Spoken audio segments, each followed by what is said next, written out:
He can't fly, he can't deal splash damage, and he can't summon anything. And yet, for almost a decade, he's been slowly marching down lanes, punching towers, and collecting crowns for countless players. The Giant might seem boring compared to the flashy new evolved cards in Clash Royale, but behind that slow walk is a deep legacy. In this video, I'm going to break down the full history of the Giant, from day one of Clash Royale to where he stands today. If you've ever used this card or thought about using it, stay tuned, because there's more to this card than meets the eye. The Giant was one of the original 42 cards released in Clash Royale's global launch in March 2016.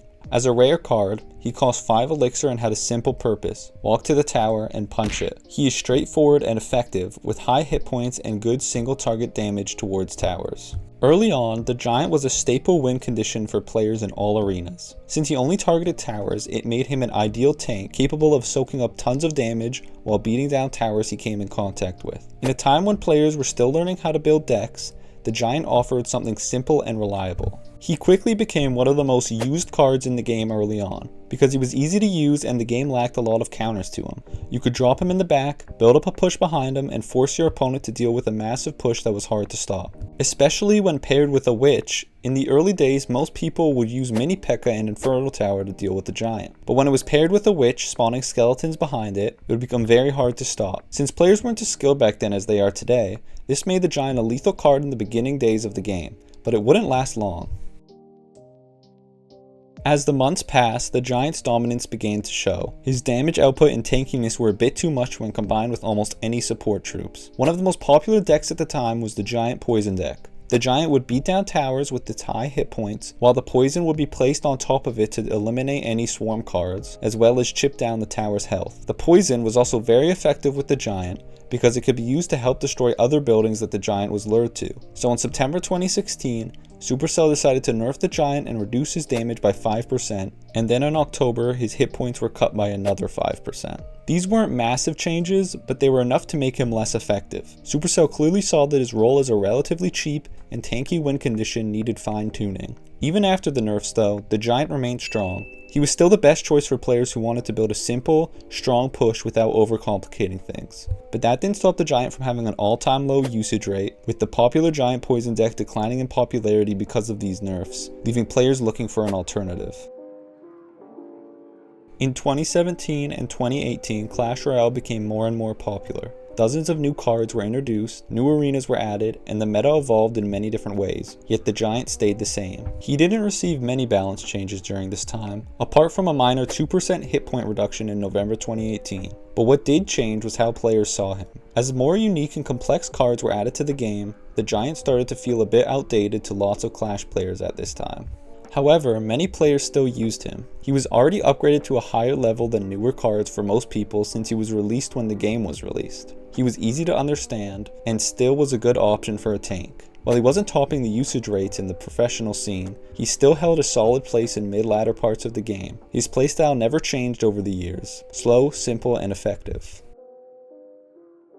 2019 to 2021 brought major shifts to Clash Royale. Cards became much more advanced, and deck strategies became more complex. With more people opting to use the new Electro Giant instead, the Giant's usage rate slowly started to fall. He didn't get flashy reworks or big buffs, but he also didn't completely disappear. When new cards were released, they were usually overpowered for some time before getting brutally nerfed. However, the Giant was the face of simple and consistent. Players who understood his timing and positioning could still win games easily, even in times when the Electro Giant and Elixir Golem were at their peaks. There was something comforting about using him. No matter what new mechanics the game introduced, the Giant's role was always clear. He walks up, tanks damage for support troops, and punches the tower. That type of simplicity made him a timeless card for all players to use no matter the current meta. But that was no excuse. This time was when the Giant was least used and considered inferior to other beatdown options, and in high level play its usage rates were the lowest they've ever been for a long period of time in Clash Royale.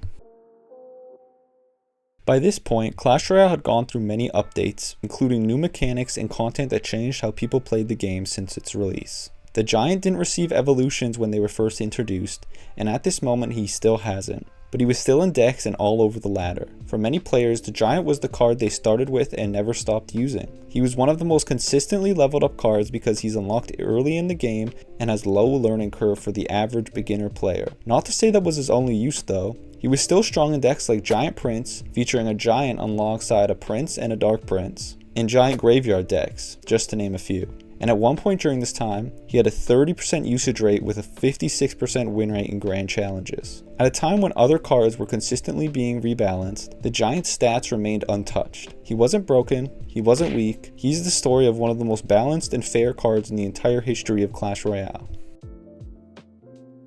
In today's Clash Royale, the Giant is still a very viable card. He might not be the flashiest card in the game, but he's one of the most reliable. He currently has a 6% usage rate in ladder with a 45% win rate, but he usually hovers around a 9 to 12% usage rate with a win rate above 50% in every year except for 2020. Although his range was nerfed from 1.6 tiles to 1.2 in 2024, his role hasn't changed. He's still great for players who want to build around a strong, simple win condition, and while other cards may come and go from the meta, the Giant always seems to find his spot in the game. He's also a fan favorite among players who don't want to chase metas or learn complex decks. It can be very expensive to level up cards that are only good for a few months, just to do it over and over again. It can cost a lot of money to keep up. If you place him right and support him well, he can still crush towers like he has for the last decade. So why does the Giant still matter after all these years? Because in a game full of unpredictable updates and wild new cards, he represents something rare in Clash Royale: consistency. He's one of the most untouched cards in Clash Royale history, only receiving a few nerfs.